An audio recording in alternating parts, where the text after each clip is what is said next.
2024 ఆంధ్రప్రదేశ్ ఎన్నికల్లో సంచలనమైనటువంటి ఫలితాలు నమోదయ్యాయి. 2019 ఎన్నికల్లో 151 స్థానాల్లో గెలిచినటువంటి వైఎస్ఆర్ కాంగ్రెస్ పార్టీ 2024కు వచ్చేసరికల్లా కేవలం 11 స్థానాలకు మాత్రమే పరిమితమైపోయింది. తెలుగుదేశం పార్టీ, భారతీయ జనతా పార్టీ, అదేవిధంగా జనసేన కూటమిలో సునామీలో మొత్తం కొట్టుకుపోయినటువంటి పరిస్థితి కనిపిస్తోంది. అయితే ఇంత సునామీలో ఆ పార్టీ నుంచి గెలిచింది కేవలం 11 మంది మాత్రమే. మరి ఆ 11 మంది ఏ స్థానాల్లో గెలిచారు, ఎక్కడెక్కడ గెలిచారు, ఎవరిపైన ఆ అభ్యర్థులు గెలిచారో ఒక్కసారి కనుక అనాలిసిస్ని పరిశీలిద్దాం. ముందుగా ఆ పార్టీకి సంబంధించినటువంటి అంటే వైఎస్ఆర్ కాంగ్రెస్ పార్టీకి సంబంధించినటువంటి మొట్టమొదటి వ్యక్తి జగన్మోహన్ రెడ్డి. పులివెందుల నుంచి పోటీ చేసినటువంటి వైఎస్ జగన్మోహన్ రెడ్డి తెలుగుదేశం పార్టీ అభ్యర్థి మారెడ్డి రవీంద్రనాథ్ రెడ్డి, అదే బీటెక్ రవిగా ఆయన బాగా పాపులర్ వ్యక్తి. ఆయన మీద అఖండమైనటువంటి విజయంతో ఆయన సక్సెస్ అయ్యారు, ఈసారి గెలుపొందారు. సుమారు జగన్మోహన్ రెడ్డి లాస్ట్ టైం పోల్చుకుంటే ఈసారి మెజారిటీ తగ్గినప్పటికీ కూడా బంపర్ విక్టరీనే ఆయన పులివెందుల్లో కొట్టినటువంటి పరిస్థితి కనిపిస్తోంది. ఇక తదుపరి నియోజకవర్గం కనుక పరిశీలించినట్లయితే అరకు వ్యాలీ, ఉత్తరాంధ్రలో ఉండేటటువంటి కీలకమైనటువంటి నియోజకవర్గాల్లో ముఖ్యంగా ఎస్టీ బెల్ట్లో ఉండేటటువంటి గిరిజన ప్రాంత నియోజకవర్గం ఆది నుంచి కూడా కాంగ్రెస్ పార్టీకి కంచుకోటగా ఉండేవి. వైఎస్ఆర్ కాంగ్రెస్ పార్టీ ఆవిర్భావం తర్వాత కాంగ్రెస్ కేడర్ అంతా కూడా అరకులో వైఎస్ఆర్ కాంగ్రెస్ పార్టీ వైపు మొగ్గు చూపినటువంటి పరిస్థితి కనిపిస్తుంది. ఈసారి ఎన్నికల్లో వైఎస్ఆర్ కాంగ్రెస్ పార్టీ తరపు నుంచి రేగం మత్స్యలింగం పోటీ చేశారు. తెలుగుదేశం పార్టీ నుంచి పంగి రాజారావు, అంటే కూటమిలో భాగంగా భారతీయ జనతా పార్టీకి అక్కడ టికెట్ దక్కింది. సో వీళ్ళిద్దరి మధ్యన హోరాహోరీ పోరు జరిగింది. అయితే రేగం మత్స్యలింగం అరకు వ్యాలీ నుంచి వైఎస్ఆర్ కాంగ్రెస్ పార్టీ తరపు నుంచి ఘన విజయం సాధించినటువంటి పరిస్థితి కనిపిస్తుంది. ఇక తదుపరి నియోజకవర్గం చూస్తే అంటే ఈసారి వైఎస్ఆర్ కాంగ్రెస్ పార్టీ గెలిచినటువంటి మరో నియోజకవర్గం, అది కూడా ఉత్తరాంధ్ర ప్రాంతానికి సంబంధించినటువంటి నియోజకవర్గమే పాడేరు నియోజకవర్గం. సో ఎస్టీ బెల్ట్ అధికంగా ఉండేటటువంటి పాడేరులో కూడా ఆది నుంచి కూడా కాంగ్రెస్ పార్టీకి సంబంధించినటువంటి కేడర్లు, అదేవిధంగా సానుభూతి పరులు ఎక్కువ మంది ఉంటారు. సో వైఎస్ రాజశేఖర రెడ్డి మరణం తర్వాత కావచ్చు, లేదా వైఎస్ఆర్ కాంగ్రెస్ పార్టీ పెట్టిన తర్వాత కావచ్చు, అప్పటి నుంచి పాడేరు నియోజకవర్గంలో ఉండేటటువంటి స్థానిక ప్రజలు ఎక్కువ శాతం వైఎస్ఆర్ కాంగ్రెస్ పార్టీలోనే ట్రావెల్ అవుతున్నటువంటి పరిస్థితి కనిపిస్తుంది. ఈసారి కూడా అంటే 2024 ఎన్నికల్లో కూడా వైఎస్ఆర్ కాంగ్రెస్ పార్టీ తరపు నుంచి విశ్వేశ్వర్ రాజు పోటీ చేశాడు. ఇక తెలుగుదేశం పార్టీ తరపు నుంచి కూటమి అభ్యర్థిగా సీనియర్ నాయకురాలు, మాజీ ఉపాధ్యాయులు, అంటే టీచర్గా పనిచేసినటువంటి వ్యక్తి, స్థానికంగా ప్రజల్లో చాలా పాపులర్ అయినటువంటి వ్యక్తి గిడ్డి ఈశ్వరి బరిలోకి దిగారు. తెలుగుదేశం పార్టీ కూటమి ఈ సునామీని ఖచ్చితంగా అక్కడ పాడేరులో గెలుస్తుందని ఎక్స్పెక్ట్ చేశారు. కానీ అక్కడ మాత్రం ఫలితాల్లో వైఎస్ఆర్ కాంగ్రెస్ పార్టీ నుంచి పోటీ చేసినటువంటి విశ్వేశ్వర రాజు విజయం సాధించినటువంటి పరిస్థితి కనిపిస్తుంది.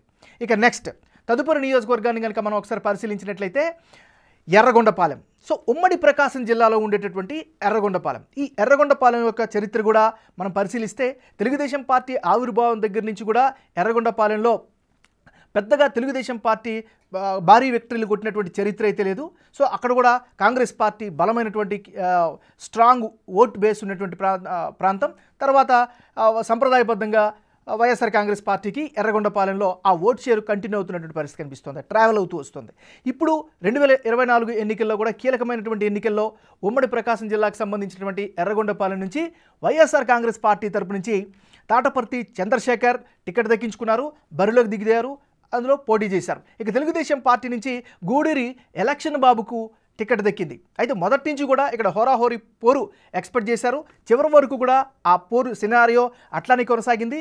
కాకపోతే ఎన్నికలు దగ్గర పడుతున్న కొలిది వైఎస్ఆర్ కాంగ్రెస్ పార్టీ చేసినటువంటి పోల్ మేనేజ్మెంట్ కావచ్చు, లేకపోతే అక్కడ ఉన్నటువంటి పొలిటికల్ ఈక్వేషన్స్ కావచ్చు, అక్కడ మాత్రం ఎర్రగొండపాలెంలో వైఎస్ఆర్ కాంగ్రెస్ పార్టీ విజయం సాధించింది. ఇక తదుపరి నియోజకవర్గం కనుక వెళ్ళినట్లయితే అంటే వైసీపీ గెలిచినటువంటి ఇంకొక నియోజకవర్గం దర్శి. ఇక్కడ దర్శి చాలా కీలకమైనటువంటి నియోజకవర్గం, ఇది కూడా ఉమ్మడి ప్రకాశం జిల్లాలో ఉండేటటువంటి నియోజకవర్గం. ఇక్కడ చాలా ఆసక్తికరమైనటువంటి టఫ్ ఫైట్ జరిచింది. ఎందుకంటే గొట్టిపాటి ఫ్యామిలీకి సంబంధించినటువంటి విద్యావంతురాలు గొట్టిపాటి లక్ష్మి అక్కడి నుంచి కూటమి తరపు నుంచి కూటమి అభ్యర్థిగా తెలుగుదేశం పార్టీ తరపు నుంచి బరిలోకి దిగారు. ఇక వైఎస్ఆర్ కాంగ్రెస్ పార్టీ నుంచి శివప్రసాద్ రెడ్డి ఆయన బరిలోకి దిగారు. అయితే ఆది నుంచి అంటే ఎలక్షన్ స్టార్ట్ అయిన దగ్గర నుంచి క్యాండిడేట్స్ సెలక్షన్ దగ్గర నుంచి అక్కడ గొట్టిపాటి లక్ష్మి ఖచ్చితంగా గెలుస్తుందంటూ కూటమి ఎక్స్పెక్ట్ చేసింది. కానీ అక్కడ కూటమి అంచనాలకు తలకిందులయ్యాయి. వైఎస్ఆర్ కాంగ్రెస్ పార్టీ నుంచి పోటీ చేసినటువంటి శివప్రసాద్ రెడ్డి అక్కడ విజయం సాధించినటువంటి పరిస్థితి కనిపిస్తుంది. ఇక తదుపరి నియోజకవర్గంకి వెళ్తే అంటే వైఎస్ఆర్సీపీ గెలిచిన ఇంకొక నియోజకవర్గం, అది ఉమ్మడి కడప జిల్లా బద్వేల్. ఇక్కడ ఎనాలిసిస్లోకి వెళ్లే ముందు కడప అంటేనే 2004 నుంచి 2024 వరకు అంటే 2 దశాబ్దాల పాటు వైఎస్ రాజశేఖర రెడ్డి కుటుంబానికి అది కంచుకోటగా మారినటువంటి ప్రదేశాలు. ఒక రకంగా చెప్పాలంటే ఈ వేవ్ వచ్చింది కాబట్టి ఇంత సునామీ రిజల్ట్స్ వచ్చాయి. ఇది ఊహించినప్పుడు ఎన్నికల ముందు జరిగే ముందు కూడా కూటమి సభ్యులు కడప అంటే ఉమ్మడి కడప జిల్లా పైన పెద్ద ఎక్కువ స్థానాలు వస్తాయని మాత్రం ఎక్కువ ఎక్స్పెక్ట్ చేయలేదు. బట్ సునామీలో అన్ని కొట్టుకుపోయి అన్ని ఈక్వేషన్స్ అనేవి చెల్లాచెదరైపోయి చివరికి బద్వేలు నియోజకవర్గంలో వైఎస్ఆర్ కాంగ్రెస్ పార్టీ తరపు నుంచి డాక్టర్ దాసరి సుధా బరిలోకి నిలిచారు. తెలుగుదేశం పార్టీ అంటే కూటమి అభ్యర్థిగా భారతీయ జనతా పార్టీ నుంచి బొజ్జ రోషన ఆయన బరిలోకి నిలిచినటువంటి పరిస్థితి కనిపిస్తుంది. ఇక్కడ కూడా హోరాహోరీ పోరు జరిగింది. ఉమ్మడి కడప జిల్లాలో అనూహ్యమైనటువంటి విజయాలు సాధించిన కూటమి బద్వేల్లో మాత్రం ఓటమి పాలైంది. ఇక్కడ వైఎస్ఆర్ కాంగ్రెస్ పార్టీ గెలుచుకుంది. ఇక నెక్స్ట్ నియోజకవర్గాన్ని కనుక పరిశీలించినట్లయితే వైసీపీ గెలిచినటువంటి మరో నియోజకవర్గం రాజంపేట. ఉమ్మడి కడప జిల్లా, ముందుగా మనం చెప్పుకున్నట్టుగానే కడప జిల్లా అంటేనే మొదటి నుంచి వైఎస్ కుటుంబ సభ్యులకి లేదా వైఎస్ఆర్ కాంగ్రెస్ పార్టీకి చాలా పట్టున్నటువంటి ప్రాంతం రాజంపేట. ఇక్కడ రాజంపేటలో చాలా భిన్నమైనటువంటి వాతావరణం ఈ ఎన్నికల్లో కనిపించింది. ఎందుకంటే రాజంపేట పార్లమెంటు సెగ్మెంట్ నుంచి మాజీ ఉమ్మడి ఆంధ్రప్రదేశ్ చిట్ట చివరి మాజీ ముఖ్యమంత్రి కిరణ్ కుమార్ రెడ్డి అక్కడి నుంచి భారతీయ జనతా పార్టీ తరపు నుంచి ఎంపీగా పోటీ చేశారు. అయితే ఆయన కూడా ఓటమి పాలైంది. ఆయన పైన మిథున్ రెడ్డి గెలిచినటువంటి పరిస్థితి కనిపిస్తుంది. సో ఆయన పార్లమెంటు పరిధిలోకి వచ్చినటువంటి ప్రాంతమే రాజంపేట సెగ్మెంట్. ఇక్కడ రాజంపేట సెగ్మెంట్ నుంచి వైఎస్ఆర్ కాంగ్రెస్ పార్టీ తరపు నుంచి ఆకేపాటి అమర్నాథ్ రెడ్డి టికెట్ దక్కించుకొని బరిలోకి దిగారు. ఇక కూటమి అభ్యర్థిగా తెలుగుదేశం పార్టీ నుంచి సుగవాసి సుబ్రహ్మణ్యన్ను పోటీ చేశారు. ఇక సుగవాసి సుబ్రహ్మణ్యంకి టికెట్ కేటాయించినప్పుడు కూడా చాలామంది ఎక్కువగా దీనిపైన చర్చించుకున్నారు. ఏదేమైనప్పటికీ కూడా ఈ ఎన్నికల్లో రాజంపేట నుంచి వైఎస్ఆర్ కాంగ్రెస్ పార్టీ తరపు నుంచి ఆకేటి అమర్నాథ్ రెడ్డి గెలుపొందడం జరిగింది. ఇక తదుపరి నియోజకవర్గంకి వెళ్దాం. ఈ నియోజకవర్గంలో పొంగనూరు, ఉమ్మడి చిత్తూరు జిల్లా పొంగనూరు అంటేనే కాంగ్రెస్ పార్టీ ఆది నుంచి కాంగ్రెస్ పార్టీకి కంచుకోట. దానికి గల కారణం పెద్దిరెడ్డి రామచంద్రారెడ్డి. ఇక్కడ పెద్దిరెడ్డి రామచంద్రారెడ్డి కేవలం పొంగనూరు నియోజకవర్గానికే కాదు ఉమ్మడి జిల్లా వ్యాప్తంగా అంటే ఉమ్మడి చిత్తూరు జిల్లా అంటే 14 సెగ్మెంట్లు ఉండేటటువంటి ఉమ్మడి చిత్తూరు జిల్లా మొత్తాన్ని శాసించేటటువంటి బలమైన కీలక నాయకుడు. ఒక రకంగా చెప్పాలంటే చంద్రబాబుతోటే నేరుగా ఆయన డి అంటే డి అనేటువంటి పరిస్థితి ఉండేది. చంద్రబాబు నాయుడికి తెలుగుదేశం పార్టీ అధినేత ఇప్పుడు కాబోయే ముఖ్యమంత్రికి కాంటెంపరీ రాజకీయాల్లో వచ్చినటువంటి వ్యక్తి. సో కాబట్టి మొదటి నుంచి కూడా పొంగనూరు అనేది ఖచ్చితంగా పెద్దిరెడ్డి రామచంద్రారెడ్డి అడ్డాగా చెప్పుకోవచ్చు. సో ఆయన పైన చల్లా రామచంద్రారెడ్డి కూటమి తరపు నుంచి టికెట్ దక్కించుకున్నారు.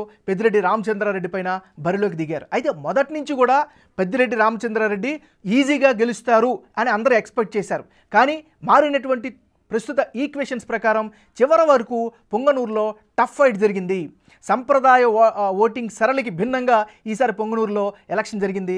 టఫ్ ఫైట్ మధ్యన పెద్దిరెడ్డి రామచంద్రారెడ్డి మరొకసారి పొంగనూరు నుంచి వైఎస్ఆర్ తరపు నుంచి గెలిచినటువంటి పరిస్థితి కనిపిస్తుంది. ఇక తదుపరి నెక్స్ట్ నియోజకవర్గంలోకి వెళ్దాం. వైసీపీ గెలిచినటువంటి మరో నియోజకవర్గం తంబళ్లపల్లి. ఉమ్మడి చిత్తూరు జిల్లాలో ఉండేటువంటి ప్రాంతం తంబళ్లపల్లి కూడా హిస్టరీ పరంగా చూసుకున్నా కూడా తెలుగుదేశం పార్టీ ఇక్కడ పెద్ద ఘన విజయాలు నమోదు చేసినటువంటి పరిస్థితి అయితే లేదు. సో మొదటి నుంచి కూడా ఇది మొదట్లో కమ్యూనిస్ట్ భావజాలం ఉన్నటువంటి ప్రాంతం, తర్వాత కాంగ్రెస్ పార్టీ అడ్డాగా మారింది. ఈసారి పెద్దిరెడ్డి ద్వారకానాథ్ రెడ్డి వైఎస్ఆర్ కాంగ్రెస్ పార్టీ తరపు నుంచి టికెట్ సంపాదించుకున్నారు. తర్వాత తెలుగుదేశం పార్టీ నుంచి జయచంద్రారెడ్డి టికెట్ దక్కించుకొని వీళ్ళిద్దరి మధ్యన హోరాహోరీ పోరు జరిగింది.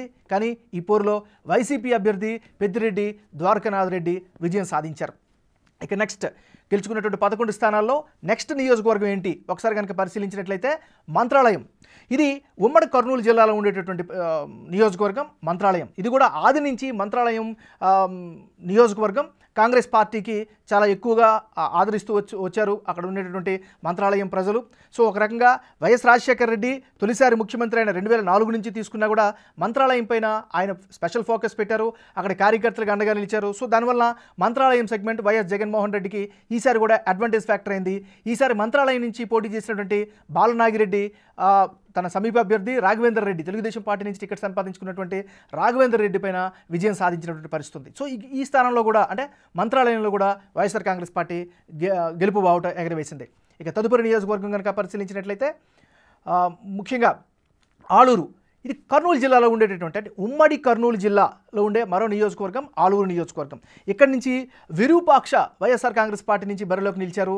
ఇక తెలుగుదేశం పార్టీ నుంచి వీరభద్ర గౌడ, అక్కడ బీసీ కులస్తుడు, ఆయనకి టికెట్ అందించినటువంటి పరిస్థితి కనిపిస్తోంది. సో అక్కడ కూడా హోరాహోరీ పోరు జరిగింది ఆలూరులో. చివరికి వైఎస్ఆర్ కాంగ్రెస్ పార్టీ అంటే ఈసారి 2024లో ప్రభంజనం సృష్టించింది కూటమి. సో ఆ ప్రభంజనాన్ని ఎదుర్కొని కూడా ఇక్కడ ఆలూరులో విరూపాక్ష విజయం సాధించడం జరిగింది. సో 175 నియోజకవర్గాలకి జరిగినటువంటి ఈ ఎన్నికల్లో వైఎస్ఆర్ కాంగ్రెస్ పార్టీ కేవలం 11 స్థానాలకు మాత్రమే పరిమితమైంది. అయితే ఇక్కడ ఇంత వేవ్లో కూడా ఆ 11 స్థానాల్లో ఓడిపోయినటువంటి వాళ్ళని కూడా మనం ఈసారి కీలకంగా భావించాల్సినటువంటి అవసరం ఉంటుంది. ఏదేమైనప్పటికీ కూడా రాజకీయాలు అంటేనే ఎప్పుడు వైబ్రెంట్గా ఉంటాయి. 2019లో ఉండేటటువంటి దేవుడి స్క్రిప్ట్ తిరిగి రివర్స్ అయిందంటూ కూడా తెలుగుదేశం పార్టీ నాయకులు కామెంట్ చేస్తున్నటువంటి పరిస్థితి. ఇది 2024లో వైఎస్ఆర్ కాంగ్రెస్ పార్టీ గెలుపొందినటువంటి 11 స్థానాల యొక్క వివరాలు.